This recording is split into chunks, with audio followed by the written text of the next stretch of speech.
بسم اللہ الرحمن الرحیم۔ السلام علیکم ورحمۃ اللہ وبرکاتہ۔ عزیز طلبہ و طالبات، ہم نے اس کتاب سے صفحہ نمبر 127 تک 46 سبق آن لائن مکمل پڑھ لیے تھے۔ آج ہم صفحہ نمبر 128 پر سبق نمبر 47 النعت الحقیقی والسببی شروع کرنے جا رہے ہیں۔ آپ صفحہ نمبر 129 پر آئیے، قاعدہ نمبر 159 میری کتاب میں۔ پہلے قاعدے کو سمجھتے ہیں۔ النعت نوعان حقیقی و سببی، فالحقیقی ما دل على صفت فی نفس متبوعہ، والسببی ما دل على صفت فی اسم لہ ارتباط بالمتبوع۔ پہلے آپ چند الفاظ سمجھیے۔ نعت، صفت، یہ ایک ہی چیز ہے۔ نعت اور صفت ایک ہی چیز ہے۔ ایسے ہی موصوف اور متبوع ایک ہی چیز ہے۔ یعنی صفت کا دوسرا نام نعت ہے، موصوف کا دوسرا نام متبوع ہے، الگ نہیں ہے۔ یہ کہہ رہے ہیں کہ نعت کی یعنی صفت کی دو قسمیں ہیں، ایک تو حقیقی، ایک سببی۔ حقیقی اور سببی۔ حقیقی کس کو کہتے ہیں یہ آپ پڑھ چکے ہیں، جو موصوف کی ذات میں ہو، جو صفت موصوف کی ذات میں ہو یا متبوع کی ذات میں ہو، یوں بھی کہہ سکتے آپ۔ اس لیے میں نے پہلے بتا دیا موصوف اور متبوع ایک ہی چیز ہے، نعت اور صفت ایک ہی چیز ہے۔ جیسے آپ کہتے ہیں زید عالم، زید عالم ہے، تو علم کی صفت زید کی ذات میں ہے، موصوف کی ذات میں ہے۔ زید یہاں موصوف بھی ہے اور متبوع بھی ہے۔ لیکن نعت سببی کس کو کہتے ہیں؟ نعت سببی کہتے ہیں جو موصوف کی ذات میں نہ ہو، متبوع کی ذات میں نہ ہو، لیکن اس کے کسی متعلق میں ہو، آپس میں کوئی رشتہ ان کا ہو۔ خود موصوف کی ذات میں نہ ہو، متبوع کی ذات میں نہ ہو وہ صفت، بلکہ موصوف متبوع کے کسی متعلق میں وہ صفت پائی جا رہی ہو۔ پہلا آپ صرف قاعدہ ذہن میں رکھیے، آپ یہاں سمجھیں گے مثالوں سے انشاءاللہ بخوبی۔ آپ پہلے قاعدے کا ترجمہ دیکھیے۔ نعت کی دو قسمیں ہیں، حقیقی اور سببی۔ حقیقی نعت وہ ہے، حقیقی صفت وہ ہے، حقیقی نعت وہ ہے، حقیقی صفت وہ ہے جو ایسی صفت پر دلالت کرے جو متبوع کی ذات میں ہو، موصوف کی ذات میں پائی جاتی ہو۔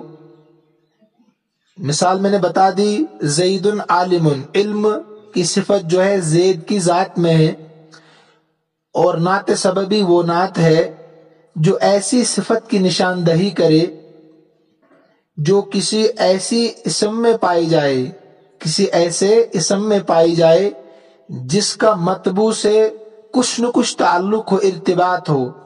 اسی کو صاحب کتاب رحمت اللہ علیہ نے فرمایا لہو ارتباط بالمتبوع، کوئی نہ کوئی ربط، کوئی نہ کوئی تعلق متبوع کے ساتھ اس کو ہو۔ قاعدہ آپ کے سامنے آ گیا، مثال دیکھیے، مثالوں سے بخوبی آپ سمجھیں گے انشاءاللہ۔ صفحہ نمبر 128 پر النعت الحقیقی والسببی، الامثلہ مثال کی جمع ہے، جاء الرجل المہذب، تہذیب یافتہ آدمی آیا۔ تو یہاں پر جو مہذب ہونے کی صفت ہے خود الرجل کی ذات میں ہے۔ یہاں پر الرجل ہے متبوع، یا آپ کہہ سکتے ہیں موصوف، آسان لفظوں میں جو آپ پڑھتے ہوئے آ رہے ہیں۔ المہذب صفت بالفاظ دیگر نعت، تو یہ صفت الرجل کی ذات میں پائی جا رہی ہے۔ آپ بالکل اس کے سامنے دیکھیے، جاء الرجل المہذب اخوہ، وہ آدمی آیا جس کا باہی تہذیب یافتہ ہے۔ تو پہلی والی صفت خود الرجل کی ذات میں تھی، اور دوسری والی صفت المہذب الرجل میں نہیں ہے، بلکہ الرجل کا تعلق جس کے ساتھ ہے اس میں وہ صفت پائی جا رہی ہے، وہ ہے اس کا باہی۔ تو میں نے کہا تھا کہ نعت سببی وہ نعت ہوتی ہے جو متبوع موصوف کے کسی متعلق میں پائی جائے، یہ آپ کے لیے نئی چیز ہے، آپ صرف نعت حقیقی کو پڑھتے ہوئے اب تک آ رہے ہیں۔ تو لہٰذا وہ آدمی آیا جس کا بھائی تہذیب یافتہ ہے، خود وہ تہذیب یافتہ نہیں ہے، اس کا بھائی ہے۔ اب آئی مثال نمبر 2 پر، حضرت السیدۃ العاقلہ، عقل مند عورت حاضر ہو گئی۔ سیدہ کہتے ہیں، کسی آقا کی بیوی کو سیدہ کہا جاتا تھا پہلے زمانے میں۔ تو عقل مند عورت حاضر ہو گئی، تو عقل مند ہونا خود اس عورت کی صفت ہے، اپنی صفت اس کی ذات میں ہے۔ العاقلہ صفت السیدہ کے اندر پائی جا رہی ہے، متعلق میں نہیں ہے بلکہ خود ذات میں ہے۔ اس کے سامنے دیکھیے، حضرت السیدۃ العاقلۃ امہا، وہ عقل مند عورت حاضر ہوئی، وہ عورت حاضر ہوئی جس کی ماں عقل مند ہے، وہ عورت حاضر ہوئی جس کی ماں عقل مند ہے۔ پہلے وہ خود عقل مند تھی، اب اس کی ماں کی طرف آپ صفت کر رہے ہیں کہ وہ خود نہیں ہے بلکہ اس کی ماں صفت عقل مند ہے، تو اس کا نام ہے نعت سببی۔ نمبر 3 پر دیکھیے، رکبت الحصان الجمیل، میں خوبصورت گھوڑے پر سوار ہوا۔ تو یہ خوبصورتی گھوڑے کی ذات میں ہے، الحصان کے اندر ہے۔ اس کے سامنے دیکھیے، رکبت الحصان الجمیل سرجہ، میں اس گھوڑے پر سوار ہوا جس کی زین، جس پر سوار ہوتے ہیں جس کی زین، اس کو کہتے ہیں سرجن عربی میں اس گھوڑے پر سوار ہوا جس کی زین خوبصورت ہے۔ گھوڑا خوبصورت نہیں ہے، پہلے گھوڑا خوبصورت تھا، اب اس کی زین خوبصورت ہے۔ تو گھوڑے کے متعلق چیز کے بارے میں آپ کہہ رہے ہیں کہ وہ خوبصورت ہے۔ اقمت فی المنزل الفصیح، اقمت فی المنزل الفصیح، میں ٹھہرا کشادہ گھر میں، میں کشادہ گھر میں ٹھہرا۔ تو کشادہ ہونا یہ المنزل کی ذاتی صفت ہے۔ اس کے سامنے دیکھیے، اقمت فی المنزل الفصیح فناؤہ، میں اس گھر میں ٹھہرا جس کا صحن کشادہ ہے۔ مکان تو تنگ ہے لیکن صحن کشادہ ہے۔ تو جو صفت آپ بیان کر رہے ہیں وہ مکان کی نہیں بلکہ مکان کے آنگن کی، صحن کی صفت بیان کر رہے ہیں، اسی کا نام نعت سببی ہے۔ چلیے آپ سمجھ رہے ہوں گے۔ اب آئیے آپ، مطابقت النعت للمنعوت، یہ بہت اہم سبق ہے۔ پہلے قاعدہ دیکھیے اس کا بھی، قاعدہ نمبر 161 پر، 161 قاعدہ نمبر، نہیں اس سے پہلے دیکھیے 160 قاعدہ نمبر، النعت بنوعیہ یتبع منعوتہ فی رفعہ ونصبہ وجرہ وفی تعریفہ وتنکیرہ۔ نعت اپنی دونوں قسموں کے ساتھ، چاہے نعت حقیقی ہو چاہے نعت سببی ہو، دونوں قسمیں، کہتے ہیں اپنے مطبوع کی پیروی کرتی ہے، تابعداری کرتی ہے، رفع میں، نصب میں، جر میں، یعنی اعراب کی تینوں شکلوں میں صفت موصوف کی پیروی کرتی ہے۔ جو اعراب موصوف پر ہوگا وہی صفت پر ہوگا، معرفہ اور نکرہ ہونے میں بھی جانتے ہیں آپ۔ ان 5 چیزوں میں نعت حقیقی اور نعت سببی، ان 5 چیزوں میں نعت حقیقی اور نعت سببی برابر ہے۔ لیکن آگے دیکھیے آپ، النعت الحقیقی یتبع منعوتہ فوق ما تقدم فی افرادہ و تثنیتہ و جمعہ و فی تذکیرہ و تانیثہ۔ نعت حقیقی جو ہے نا، اس میں مزید 5 چیزیں ہیں۔ اگر آپ اس کو الگ سے لکھنا چاہیں تو آپ یوں بھی لکھ سکتے ہیں، نعت حقیقی یعنی ایک قاعدہ الگ کر کے قاعدہ لکھیے آپ کہ موصوف اور صفت میں مطابقت ہوتی ہے 10 چیزوں میں، مگر نعت حقیقی کے طور پر، نعت حقیقی میں اور موصوف میں 10 چیزوں میں مطابقت ہوتی ہے۔ نمبر 1 رفع، نصب، جر، کتنے ہو گئے؟ 3، رفع، نصب، جر، معرفہ، نکرہ، اور واحد، تثنیہ، جمع، تذکیر، تانیث، 10 چیزیں ہوئی نا۔ تو نعت حقیقی میں اور موصوف میں 10 چیزوں میں مطابقت ہوتی ہے۔ انہوں نے الگ الگ کر کے لکھا ہے، لیکن اگر آپ نوٹ کرنا چاہیں تو نعت حقیقی میں اور موصوف میں 10 چیزوں میں مطابقت ہوتی ہے بیک وقت ایک ساتھ. نمبر 1 رفع نصب جر معرفہ نکرہ، یہ 5 چیز ہو گئی، اور 5 اور ملائے. نمبر 2 واحد تثنیہ جمع اور تذکیر و تانیث. کتنی چیزیں ہو گئی؟ 10 چیزیں. ان کو نوٹ کر سکتے ہیں آپ کاپی میں. لیکن یہاں قاعدہ دیکھیے، یہ کہہ رہے ہیں کہ نعت حقیقی میں یہ بھی ہوتا ہے کیا؟ افراد تثنیہ جمع تذکیر اور تانیث. نمبر 62 دیکھیے 162 پر، النعت السببی یکون مفردا ویراعی فی تذکیرہ و تانیثہ ما بعدہ. نعت سببی مفرد ہوتی ہے ہمیشہ. یہ نوٹ کرنے کی چیز ہے اور ذہن نشی کرنے کی چیز ہے، اس لیے کہ تمارین کا حل کرنا پھر مشکل ہوگا. کہ نعت سببی جو ہوتی ہے ہمیشہ مفرد آتی ہے. تذکیر اور تانیث میں اپنے مابعد اسم کے مطابق ہوتے ہیں. اپنے مابعد. اب تک آپ نے پڑھا کہ نعت حقیقی اپنے موصوف کے مطابق ہوتی ہے، لیکن یہ نئی بات ہے آپ کے لیے کہ نعت سببی جو ہوتی ہے نا، پہلے آپ نعت سببی کو یاد کر لیجئے کس کو کہتے ہیں. وہ نعت سببی تذکیر و تانیث میں اپنے مابعد اسم کے مطابق ہوتی ہے. اپنے مابعد. نعت حقیقی کا موصوف پہلے آتا ہے نا، اور نعت سببی کا جو مطبوع ہوتا ہے اس کے بعد آتا ہے. تو اسی کو انہوں نے کہا کہ نعت سببی ایک تو مفرد آتی ہے. نمبر 2 تذکیر و تانیث میں مذکر مؤنث ہونے میں اپنے مابعد اسم کی مطابقت کرتی ہے. اس پر نشان لگا اس قاعدے پر، اس میں آپ پھر الجھ جائیں گے جب تمرین حل ہوگی. اب آئیے پیچھے آپ سبق پر. مطابقت النعت للمنعوت، صفت کا موصوف کے مطابق ہونا. آسان لفظوں میں نعت منعوت میں سمجھا چکا ہوں، تو موصوف صفت کا موصوف کے مطابق ہونا. تو یہاں پر 2 پیراگراف آپ کے سامنے ہیں. ایک میں نعت حقیقی کی ساری مثالیں ہیں اور دوسرے میں نعت سببی کی ساری مثالیں ہیں. دیکھیے ھذا منزل ضیق، یہ جگہ تنگ ہے، یہ مکان تنگ ہے. اب دیکھیں اس کے سامنے بالکل ھذا منزل ضیق فناؤہ، یہ مکان یا اس مکان کا صحن تنگ ہے. ھذا منزل یہ گھر ہے، ضیق فناؤہ اس کا صحن تنگ ہے. تو پہلے ضیق جو صفت تھی کس میں تھی؟ خود منزل میں. اب جو صفت ہے ضیق گھر میں نہیں بلکہ اس کے صحن میں. جو قاعدہ ہم نے پڑھے نا، میں نے بتایا تھا آپ کو موصوف اور صفت میں، نعت حقیقی میں اور موصوف میں 10 چیزوں میں بیک وقت مطابقت ہوتی ہے.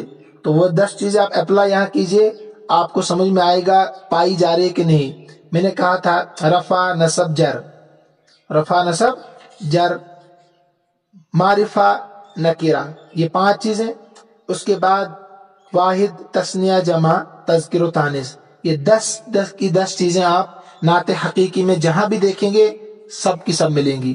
اس لیے آپ ان کو سورہ فاتح کی طرح یاد کیجئے تاکہ پھر الجھے نہ آپ. نمبر 2 دیکھیے تسلقت شجرۃ غلیظۃ، میں موٹے قسم کے درخت پر چڑھا. موٹے قسم کے درخت پر میں چڑھا. تسلقت کے معنی چڑھنا. تو یہاں پر موٹا ہونا یہ درخت کی اپنی ذاتی صفت ہے. اس کے سامنے دیکھیے تسلقت شجرۃ غلیظا جذعها، میں ایک ایسے درخت پر چڑھا جس کا تنا موٹا ہے. تنا کہتے ہیں ابتدائی حصے کو جس کا تنا کیا ہے؟ موٹا ہے. تو دیکھیے پورا درخت نہیں ہے موٹا بلکہ تنا موٹا ہے. سمجھ رہے ہوں گے آپ. تو یہاں پر آپ غور کیجئے، جہاں نعت سببی ہے نا اوپر لکھا بھی ہے، انہوں نے کہا تھا نعت سببی مفرد آتی ہے اور اپنے مابعد اسم کے موافق ہوتی ہے تذکیر اور تانیث میں، مذکر اور مؤنث میں.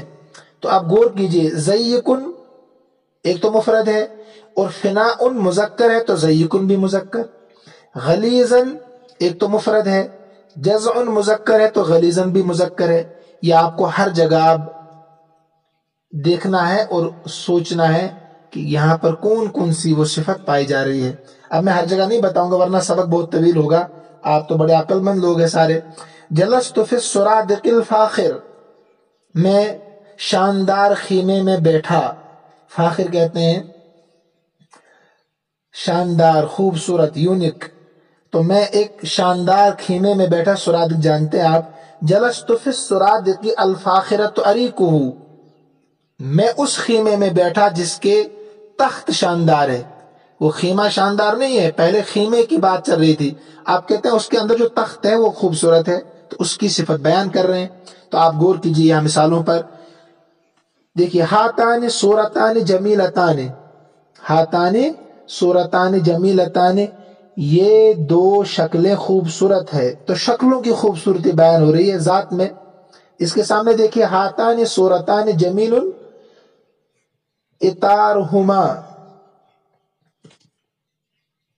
یہ دو شکلیں خوبصورت ہے. اب یہ دو شکلیں، ان کا نقش و نگار خوبصورت ہے.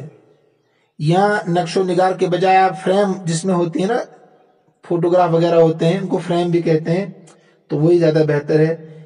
یہ دو شکلیں جن کا فریم خوبصورت ہے، یہ دو تصویریں ہیں جن کا فریم خوبصورت ہے. تو اب شکلوں کی خوبصورتی آپ بیان نہیں کر رہے ہیں، بلکہ جس میں وہ ہے کور میں ان کی خوبصورتی بیان کر رہے ہیں. تو آپ یہاں دیکھیں ساری چیزیں یہاں آپ کو ملیں گی جو ہم پڑھے ہیں قاعدے میں. اشتریت بساتین شرقیین، میں نے دو مشرقی چادریں خریدی، دو مشرقی چادریں خریدی. آگے دیکھیں سامنے، میں نے دو چادریں خریدی جن کے نقش و نگار مشرقی ہے. نقش و نگار کیا ہے؟ مشرقی ہے. نقوش مغربی ہے. جو شیٹ وغیرہ نیچے بچھاتے ہیں نا، ان کو کہتے ہیں بساتن. شیٹ کو جس کو نیچے بٹھاتے اس پر بیٹھتے ہیں، تو اس میں نقش و نگار وغیرہ ہوتے ہیں.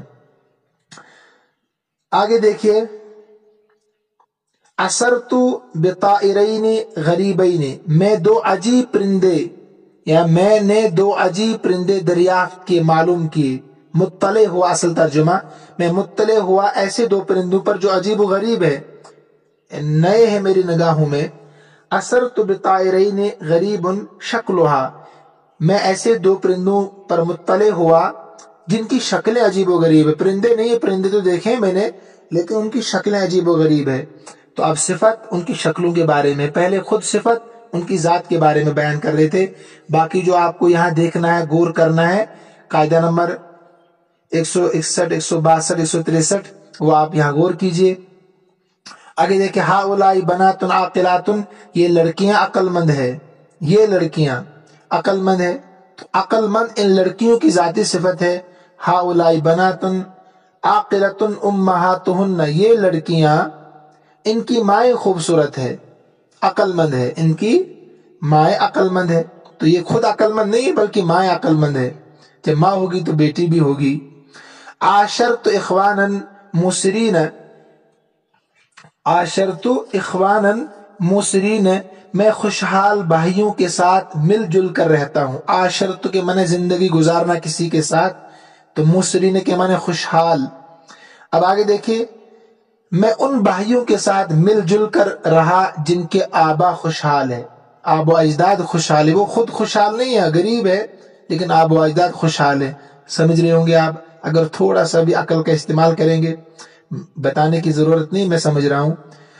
اشفقت علی الصبیۃ المعدمین، میں ترس کھاتا ہوں مفلس بچوں پر، میں ترس کھاتا ہوں مفلس بچوں پر. خود جو بچے غریب ہوتے ہیں ان پر میں ترس کھاتا ہوں. اشفقت علی الصبیۃ المعدم اہلوہم، میں نے ان بچوں پر ترس کھایا جن کے گھر والے مفلس ہے. یعنی بچے نہیں بلکہ گھر والے، ان کو پالنے پوسنے والے غریب ہے. تو اب یہاں جو صفت بیان کر رہے ہیں آپ، وہ کس کی ہے؟ ان کے گھر والوں کی. المعدم، یہ صفت بن رہے اہلوہم. ایک بات اور یاد رکھیں نقطے کے طور پر، بعض لوگ کہتے ہیں جو نعت سببی ہے نا، وہ متعلق کی صفت تو ہوتی ہی ہے لیکن متعلق کی بھی صفت ہوتی ہے. مثلا جسے ہم یہاں پڑھ کر آئے ہیں ھذا منزل ضیق فناؤہ، یہ گھر ہے اس کا صحن کش تنگ ہے. تو کہتے ہیں کہ تنگ ہونا جیسے صحن کی صفت ہے ایسے ہی یہ منزلن کی بھی صفت ہے، یعنی مطبوع کی بھی، اصل مطبوع کی بھی صفت ہے. لیکن آپ الجھ جائیں گے، آپ وہی یاد رکھیے جو پڑھا کر آیا ہوں. آگے دیکھیے النعت یکون حین یکون جملتن، نعت جب جملہ ہو. پہلے قاعدے پر آپ آئیے، قاعدہ نمبر 163 163 پیج نمبر دیکھیے پہلے آپ 132 پر. الجمل بعد النکرات صفات و بعد المعارف احوال، جو نکرات کے بعد جملے ہوتے ہیں، نکرات آپ جانتے ہیں نکرہ کی جمع ہے، وہ جملے جو نکرات کے بعد آتے ہیں وہ صفت بنتے ہیں، اور جو معارف یعنی معرفہ کے بعد آتے ہیں وہ حال بنتے ہیں، احوال کیا بنتے ہیں؟ حال. اب آپ کو پیچھے جانا پڑے گا، حال کا بیان جہاں ہم نے پڑھا ہے وہاں جانا آپ کو ہوگا، وہ سارے قاعدے آپ کو دہرانے ہوں گے، ذہن نشی کرنے ہوں گے، تو انشاءاللہ ساری باتیں سمجھ میں آ جائیں گی. یہاں آپ کو اتنا ہی سمجھنا ہے کہ جو بھی جملے نکرہ کے بعد آئیں گے وہ صفت بنتے ہیں، لیکن اگر کوئی جملہ معرفہ کے بعد آئے تو وہ حال بنے گا. حال کیا مثالیں نہیں ہے، یہاں صرف نکرات کی مثالیں ہیں، ان کے بعد جو جملے آئے ہیں وہ صفت بنیں گی. تو حال اگر آپ جاننا چاہتے ہیں تو حال میں جائیے، مثالوں پر آئیے. ھذا عمل نافع، یہ عمل نفع دینے والا ہے. صفحہ نمبر 131 پر 131 پر ھذا عمل نافع، یہ عمل فائدہ دینے والا ہے. دیکھیے یہ تو مفرد ہے نا، نافع یہ صفت ہے عمل ان کی لیکن مفرد ہے. اس کے سامنے دیکھیے بالکل انہی کو سمجھنا ہے، محل استشہاد یہی ہے. ھذا عمل ینفع، یہ ایسا عمل ہے جو فائدہ دیتا ہے. تو ھذا اسم اشارہ مبتدا، عمل موصوف، اور ینفع فعل، ہوا ضمیر فاعل، فعل اپنے فاعل سے مل کر جملہ فعلیہ خبریہ ہو کر یہ بنے گا صفت. ھذا اسم اشارہ مبتدا، عمل موصوف، ینفع فعل، ہوا ضمیر فاعل، فعل اپنے فاعل سے مل کر جملہ فعلیہ خبریہ ہو کر صفت. عمل کی صفت موصوف صفت سے مل کر اب بنے گا جملہ فعلیہ خبریہ ہو کر خبر. ھذا اسم اشارہ مبتدا کی. پیچھے ترکیب میں بھول ہی گیا جملوں کی کرانا، چلیے بہرحال آگے دیکھتے ہیں، اب پیچھے جانا مشکل ہے. تو ایسی ہی ترکیب آگے بھی ہوگی. دیکھیے ابصرت رجلا سابحا، میں نے تیرنے والے آدمی کو دیکھا. ابصرت فعل انا ضمیر فاعل، رجلا موصوف، سابحا صفت. اس کے سامنے دیکھیے ابصرت فعل انا ضمیر فاعل، رجلا موصوف، یسبح فعل ہوا ضمیر فاعل، فعل اپنے فاعل سے مل کر جملہ فعلیہ خبریہ ہو کر رجلا موصوف کی صفت. رجلا موصوف اپنی صفت سے مل کر مفعول بھی بنے گا ابصرت کا. ٹھیک ہے. ایسے نظرت الی سفینۃ غارقۃ، میں نے دیکھا ڈوبنے والی کشتی کی طرف. ترکیب آسان، نظرت فعل انا ضمیر فاعل الی حرف جر، سفینۃ موصوف، غارقۃ صفت، موصوف صفت سے مل کر مجرور جار مجرور سے مل کر متعلق ہوگا نظرت فعل کی. ٹھیک ہے. ہمیں سمجھنا ہے کہ جہاں پر جملہ ہو نکرہ کے بعد وہ سمجھنا ہے. تو دوسرا پیراگراف جو سامنے ہے، نظرت فعل انا ضمیر فاعل الی حرف جر، سفینۃ موصوف، تغرق فعل، ہی ضمیر اس کے اندر فاعل، واحد مؤنث غائب کا صیغہ ہے تو ہی ضمیر فاعل، فعل اپنے فاعل سے مل کر جملہ فعلیہ خبریہ ہو کر سفینۃ موصوف کی صفت، سفینۃ موصوف اپنی صفت سے مل کر متعلق ہوگا جار مجرور ہو کر متعلق ہوگا نظرت فعل کے. سیریل نمبر 4 مضى یوم شدید الحر، وہ دن گزرا جو سخت گرمی والا تھا. تو یہاں پر دیکھیں مضى فعل، یوم موصوف، شدید الحر مرکب اضافی ہو کر صفت، موصوف صفت سے مل کر یہ بنے گا پھر فاعل. مضى یوم حرہ شدید، وہ دن گزرا جس کی گرمی سخت تھی.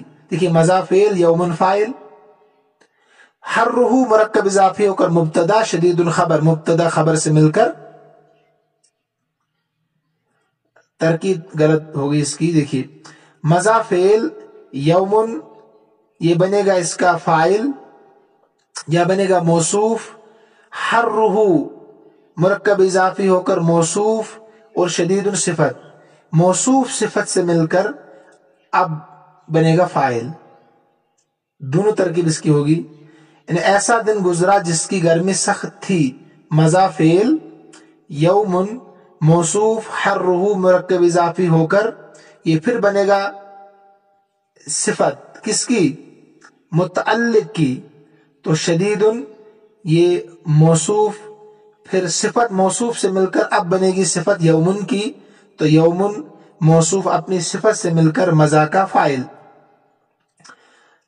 آگے دیکھیے 5، اوقدت مصباحا قوی النور، میں نے ایسا چراغ جلایا جس کی روشنی تیز ہے. میں نے ایسا چراغ جلایا جس کی روشنی تیز ہے. تو مصباح موصوف، قوی النور مرکب اضافی ہو کر صفت بنے گا یہاں پر. اوقدت مصباحا نورہ قوی، ایسا چراغ جلایا جس کی روشنی تیز ہے، جس کی روشنی تیز ہے. تو اوقدت فعل، انا ضمیر فاعل، اور مصباحا موصوف، نورہ مرکب اضافی ہو کر صفت، اور قویا موصوف، صفت موصوف سے مل کر اب صفت بنے گی مصباحن کی. تو مصباحن موصوف اپنی صفت سے مل کر اوقدت کا مفعول بھی. ترکیب سمجھ میں آئی؟ جیسے اوپر بتایا آپ کو، اوقدت فعل، انا ضمیر فاعل، مصباحن کیا بنے گا؟ موصوف، ایسا چراغ جلایا، نورہ مرکب اضافی ہو کر صفت، لیکن کس کی؟ قوی کی. تو قوی پھر موصوف مقدم، تو صفت موصوف سے مل کر اب صفت بنے گی مصباحن کی مل کر. تو مصباحن موصوف اپنی صفت سے مل کر اب بنے گا مفعول بھی اوقدت فعل کا. نصید فی برکت کثیرت السمک، میں ایک ایسے تالاب میں ہم ایک ایسے تالاب میں تیرتے ہیں یا شکار کرتے ہیں. ہاں شکار کرنا ہے، ہم ایسے تالاب میں شکار کرتے ہیں. اساد یسیدو سے ہم ایسے تالاب میں شکار کرتے ہیں جو بہت مچھلیوں والا ہے، صفت. تو برکت موصوف، کثیرت السمک صفت، موصوف صفت سے مل کر مجرور، پھر متعلق ہوگا نصید فعل کے. نصید فی برکتن، بلکہ برکتن، برکتن نہیں، ذہن کچھ منتشر ہے، ایسے الفاظ ادھر ادھر ہو رہے. تو برکتن موصوف، سمکھا مرکب اضافی ہو کر صفت، کثیرن موصوف کی جو متعلق ہے. تو موصوف اپنی صفت سے مل کر برکتن کی صفت، برکتن موصوف اپنی صفت سے مل کر مجرور، جار مجرور سے مل کر متعلق ہوگا نصید فعل کے. تو یہاں آپ نے سمجھ لیا، اس میں یعنی جو پیراگراف ہے اتنا ہی آپ کو سمجھنا ہے. جب بھی کہیں نکرہ ہو اس کے بعد جو جملہ ہوگا وہ صفت بنے گا. دیکھیے عمل، رجلا، سفینۃ، یوم، مصباحا، برکتن، یہ تمام کے تمام نکرہ ہے. جب نکرہ ہے اس کے بعد جملہ جو آئے گا، چاہے جملہ فعلیہ ہو چاہے جملہ اسمیہ ہو، وہ کیا بنیں گے؟ وہ صفتی بنیں گے. یہی آپ کو اس میں کام دیا گیا ہے. اب دیکھیے تمرین نمبر 1 جو اب آپ کا کام ہے یا آپ کو حل کرنا ہے. بہرحال میں مختصراً کرا دیتا ہوں. میز النعت الحقیقی من السبب فی العبارت الآتیہ، الگ کیجیے نعت حقیقی کو نعت سببی سے آنے والی عبارت میں. آپ لوگ کہتے ہیں ترجمہ بھی ہونا چاہیے، تو میں ترجمہ بھی کرا دیتا ہوں. دیکھیے القاہرۃ مدینۃ عظیمۃ تزار کثیرا من المدن الاوروبیۃ فی جمالها ورونقها. کہتے ہیں جو قاہرہ ہے نا ایک عظیم شہر ہے، بہت عظیم شہر ہے. یورپی ممالک اس کی زیارت کرتے ہیں، اس کی طرف کھینچے چلے آتے ہیں. کیوں؟ اس کے خوبصورتی کی وجہ سے، اس کے رونق کی وجہ سے. وقت زاد سکانها فی الایام الاخیرہ، کہتے ہیں کہ اس کے باشندے بہت زیادہ ہو گئے آخری ایام میں. زیادتاً عظیمتاً، بہت زیادہ، یہ مفعول مطلق بھی ہے، تاکید کے لیے آتا ہے. وفیہا کثیر من المیادن، اس میں بہت سارے میدان ہیں. کیسے ہیں وہ؟ الواسعہ کشادہ، والحدائق الغناء، اور اس میں جو باغیچے ہیں بہت گھنے ہیں. والحدائق الغناء، باغیچے گھنے ہیں، گھنے باغیچے، اردو میں گھنے کہتے ہیں ان کو، بہت سارے درخت اس میں. وَإِذَا طُفْتَ فِي أَنْحَائِهَا وَجَدْتَ قُصُورًا شَامِخًا، اور جب آپ گھومے پھریں گے اس کے علاقوں میں تو آپ پائیں گے عالیشان محلات، قصوراً محلات، شامخاً عالیشان خوبصورت. بنیانها، جن کی عمارتیں مضبوط ہے. ومساجد عالیةً قباؤها، اور بہت بلند و بالا مسجدیں. قباؤها، جن کے مینار بلند ہے. وأحياء متسعة شوارعها، اور اسی طریقے سے محلات جن کی سڑکیں کشادہ ہے. آپ پائیں گے وہاں فیکٹریوں کو، مصانع کا ترجمہ. ومتاجر، یہ مترادف لفظ ہے، تجارت کرنے کی جگہ ہے، مصدر میمی ہے یہاں پر. وعملاً، کام بھی پائیں گے اور کام کرنے والے بھی. وعملاً وعمالاً. وفی کل شتاء ينزح الیہا السیاح الموسرون من الاقطار، اور ہر سردی کے موسم میں سیاح، گھومنے پھرنے والے لوگ رخ کرتے ہیں جو مالدار ہوتے ہیں کونے کونے سے. القارس بردها، جہاں سردی سخت ہوتی ہے. قارس کے معنی بھی سردی، برد ان کے معنی بھی سردی. قارس نیا لفظ آپ کے لیے اس میں ہے. فیقیمون ما شاءوا، وہ ٹھہرتے ہیں قاہرہ میں جب تک چاہتے ہیں. تحت سماء الصافی ادیمها، کھلے آسمان کے نیچے. ادیمها کہتے ہیں اصل میں نچلی سطح کو، تو کھلے آسمان کے چھت کے نیچے وہ گھومتے پھرتے ہیں اور ٹھہرتے ہیں. اس میں جو کام آپ کو ہے وہ ہے نعت حقیقی کو الگ کرنا اور نعت سببی کو الگ کرنا. ٹھیک ہے، بہت آسان ہے. مثلا مدینۃ عظیمۃ نعت حقیقی ہے. ٹھیک ہے، ایسے ہی الاخیرہ اوروبیہ عظیمۃ، الواسعۃ الغناء موسرون المعتدل الجمیل. اور بھی دیکھیے آپ جو ہوں گے.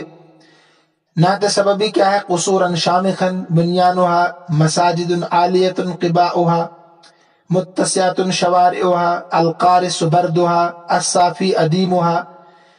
تو مزید کام آپ کیجئے گا، کہیں اگر کوئی رہ گیا ہوگا تلاش کیجئے. تمرین نمبر 2 پڑھتے ہیں، صرف ٹائم بھی ہو چکا ہے. صفحہ نمبر 133 پر دیکھیے، 133 پر. عین ما فی الجمل الآتیۃ من النعوت والاخبار والاحوال، کہتے ہیں متعین کیجئے آنے والے جملوں میں نعتوں کو، صفتوں کو، اور خبروں کو اور احوال کو. یہ قاعدہ نمبر 163 کی مشق آپ کو کرانے کے لیے دے رہے ہیں، تاکہ قاعدہ نمبر یہ سمجھ گئے آپ کی نہیں. یعنی الجمل بعد النکرات صفات و بعد المعارف احوال، اس قاعدے کی مشق ہے. دیکھیے میں ترجمہ کرا دیتا ہوں. لا تزر احد والسماء ممتطر، کسی کے گھر مت جاؤ زیارت کے لیے، کسی کی زیارت کے لیے مت جاؤ اس حال میں کہ آسمان پانی برس رہا ہو، برسا رہا ہو. یہاں پانی برس رہا ہو، بارش ہو رہی ہو. ممتطرتن کے معنی ہے پانی کا برسنا، اصل ترجمہ. تو آج بھی بارش ہو رہی ہے، اس لیے کسی گھر نہیں جانا چاہیے. حتی لا تدخل علیہ مبلل الثیاب، یہاں تک کہ داخل مت ہو اس کے پاس تر کپڑوں کے ساتھ. مبلل کہتے ہیں تر کپڑوں کو، جب بارش ہوگی کپڑے تر ہوں گے. ملوث الحذاء، وہ جوتے پہن کر جن میں گارا لگا ہوا ہو، گندے جوتوں کے ساتھ، ملوث کے معنی. فإن ذلك عیب کثیر، کیوں؟ کیونکہ بہت بڑا عیب ہے. کسی گھر جا رہے آپ مہمان بن کر تو اچھی طریقے سے بن سور کر جائیں. جی ہاں. الامام العادل کالاب الحانی کہتے ہیں انصاف پرست امام، شفقت کرنے والے باپ کی طرح. حانی نیا لفظ آپ کے لیے ہے. علی ولدہ، اپنے بچے پر. یعولہم صغارا، بچپن میں ان کی کفالت کرتا ہے. ویرشدہم کبارا، اور ان کی رہبری کرتا ہے بڑے ہونے کی حالت میں. البرتقال فاکہۃ لذیذ، جو سنترا کہتے ہیں بڑا مزیدار پھل ہے، طعمها، مزے کے اعتبار سے. طیبۃ رائحہ، خوشبو بھی اچھی ہوتی ہے، دور سے پتہ چلتا ہے کوئی سنترے کھا رہا ہے. اگر آپ چھپ کر کے کھائیں گے کہیں پر تو خوشبو کمرے میں پھیلی جاتی ہے۔ وَهُوَ مِن فَاكِهَةِ الشِّتَاء، مگر وہ سردی کے پھلوں میں سے ہے۔ الطویلۃ البقاء، دیر پا بھی ہے، جلدی خراب نہیں ہوتا ہے۔ الاماکن الحادیۃ، پرسکون جگہیں، خیر، بہتر ہے، اس میں تفضیل کا صیغہ ہے، اخیر کے معنی میں خلاف قیاس آتا ہے اخیر۔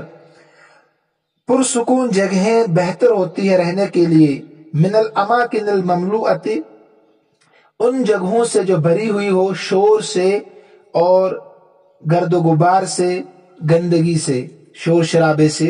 زوزہ کے معنی جلبت، ہاں اس کے معنی ہے گندگی، کوڑا کرکٹ جہاں ڈالتے ہیں، تو ان جگہوں سے اور شور شرابے کی جگہوں سے پرسکون جگہیں بہتر ہوتی ہے۔ اس میں کیا کام کرنا ہے؟ نعت، اخبار اور احوال کو الگ الگ کرنا ہے، یہ بھی بہت آسان ہے۔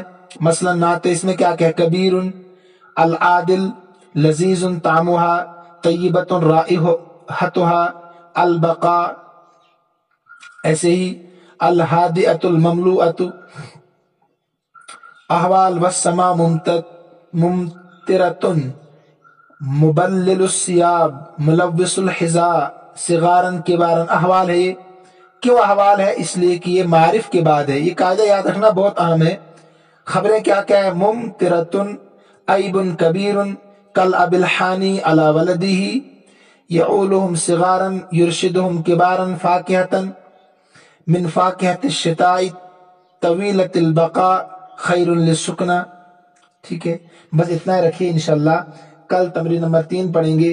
شروع میں وہ ترکیب رہ گئی تو بہرحال آپ کر سکتے ہیں خود ہی۔ اب میں انشاءاللہ روزانہ کی بنیاد پر پڑھانے کی کوشش کروں گا۔ 28 تک آپ کا امتحان ہے کچھ طلبہ کا، بہرحال میں کوشش کروں گا۔ ہمارا امتحان تو ابھی بہت دیر سے ہوگا، کچھ کا ہے، اس لیے جلدی پڑھانے کی کوشش کریں گے۔ اللہ ہم سب کا حامی و ناصر ہو۔ السلام علیکم ورحمۃ اللہ وبرکاتہ۔